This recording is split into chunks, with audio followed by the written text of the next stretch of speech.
This is a presentation by Zach Stewart for Mr. Pasbrig for Government 2014 on the Watergate scandal. Introduction. The Watergate scandal begins when Richard Nixon is elected president in 1969. One of his early acts, he establishes a group called the Plumbers when he deals with problems due to leaks getting out to the press, which he does not want. These plumbers were designed so that he could cease these leaks getting out to the press so that he could more easily control the information available to the public about his administration. Later on, he also established a group called CREEP, or the Committee to Re-elect the President, as he feared that he may not find re-election and established this group of men in order to help him do that. The Plumbers also dealt with the Pentagon Papers. During the Vietnam War, the government struggled very hard to keep the information that the public received about the Vietnam War to be very different than what was actually happening. When the war finally ended, the Pentagon Papers were revealed and came to be very shocking to the public that they had been deceived by their own government. Now, the Plumbers also dealt with a man named Daniel Ellsberg, who was a psychiatrist. One of the first acts of the Plumbers that was highly illegal was to break into his psychiatry office in an attempt to steal information. This attempt, however, failed, and they did not find what they were looking for. The next attempt was wiretapping Democrats, specifically at their main offices. This was led by a man named G. Gordon Liddy, who was a member of the Committee to Re-elect the President. He was in charge of photographing different documents that the Democrats had for information, as well as bugging their offices and retrieving wiretaps so that they could listen in on different conversations. Liddy was in charge, and under him were men such as John Dean, E. Howard Hunt, and James McCord. They all planned these and had success upon their first run, tapping 2 phones and retrieving information. The initial success then led to 2 instances of failure. The 2 break-ins were attempted at the Watergate Hotel on the Potomac River in Washington, D.C. This was a key area because the Watergate complex was a system of 5 buildings composed of office buildings, a hotel, and other different buildings suiting in a giant complex. The Democrats had their convention stated in that office complex, where they held much of their organizational processes and held much information, making this a key target for break-ins. These 2, however, failed, and they retrieved no information that they were looking for. Also, the CREEP had hierarchy problems which assisted in these 2 break-ins. Not everyone was on board at the same time, and not everyone agreed that each course of action was the best.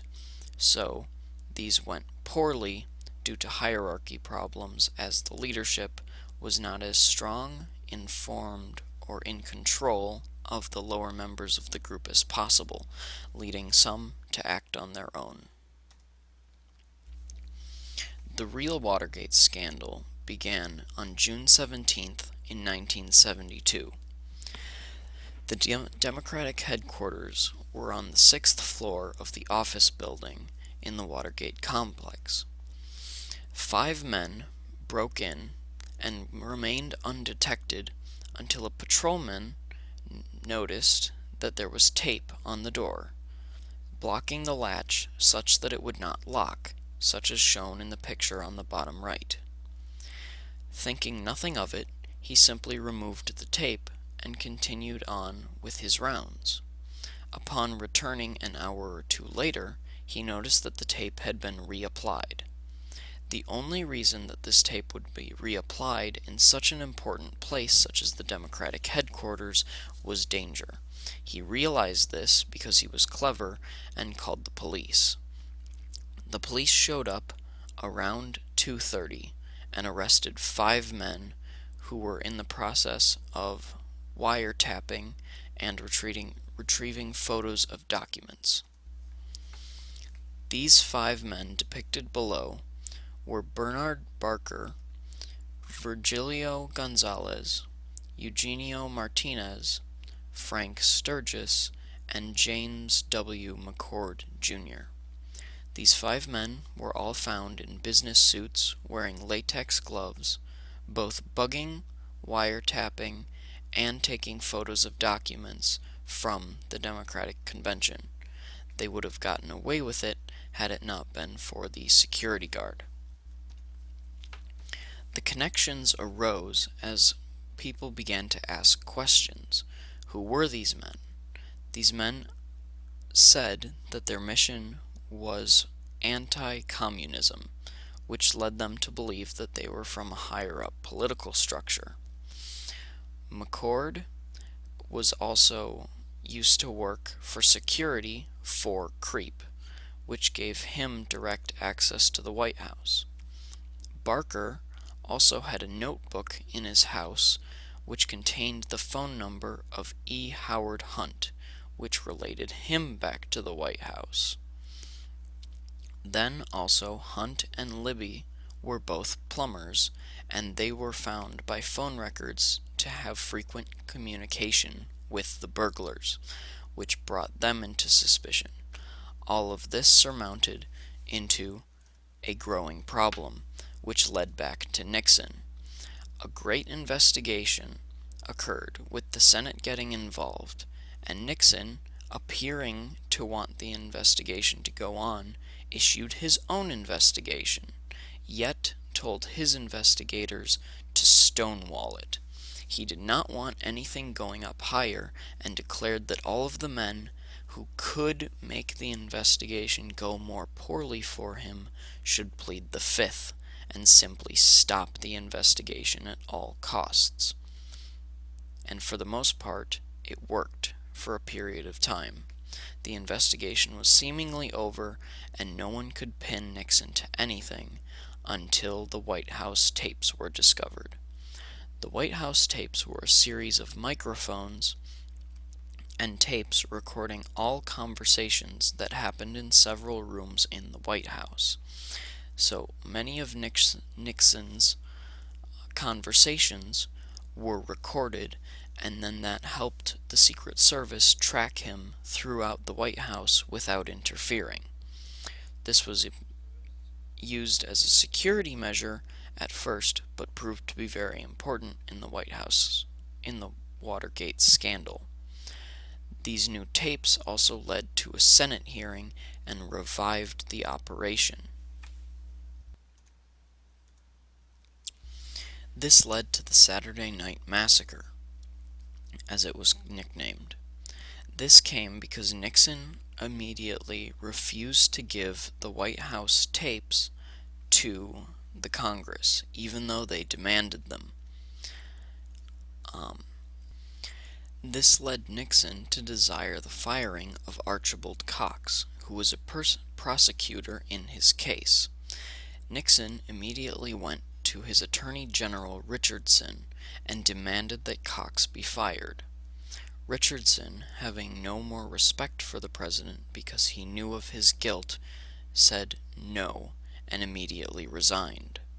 Nixon proceeded to the Deputy Attorney General, who also declared no and resigned. Thirdly, Nixon went to the Solicitor General Bork and promoted him to the Attorney General, as the absence of Richardson and his deputy left him open positions. Bork had no prior commitments, and even though he did not want to be known as the man who helped Nixon, he did in fact fire Archibald Cox. Firing or not, the evidence piled up against Nixon, and before he was impeached, he eventually resigned, being the first president to resign from the White House. Gerald Ford took over for him at noon later. This was a great shock to the American people and harmed the American resolve, as earlier Nixon had declared that he was not a crook. He said that it would take time for America to heal, as he realized that he harmed the country. This was the Watergate scandal, and these are my sources. Thank you.